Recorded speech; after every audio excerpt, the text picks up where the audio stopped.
Du livre Le ministère de la guérison, chapitre 1, notre exemple, 4e partie. Le Christ aurait pu occuper le plus haut rang parmi les maîtres de la nation juive, mais il préféra porter l'évangile aux pauvres. Il allait de lieu en lieu. Ainsi, les habitants des régions les plus reculées pouvaient entendre les paroles de vérité. Vers la mer, dans les montagnes, dans les rues des cités, dans les synagogues, on entendait sa voix expliquant les Écritures.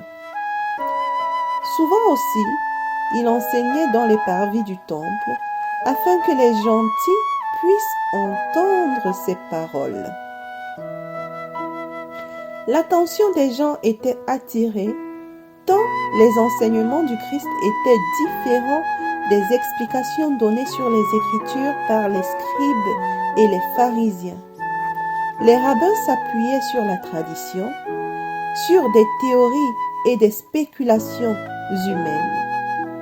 Souvent, ce que les hommes avaient enseigné et écrit au sujet des Écritures prenait la place des Écritures elles-mêmes. La parole de Dieu était le sujet de l'enseignement du Christ. Il répondait à ses interlocuteurs par un clair « Il est écrit ». Que disent les Écritures? Ou que lis-tu? À chaque occasion, quand l'intérêt était suscité par un ami ou un ennemi, il présentait la parole. Il proclamait le message de l'Évangile avec clarté et puissance.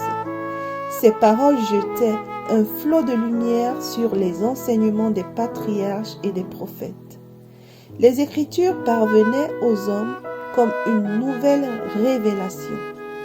Jamais auparavant, ses auditeurs n'avaient perçu une telle profondeur de sens dans la parole de Dieu.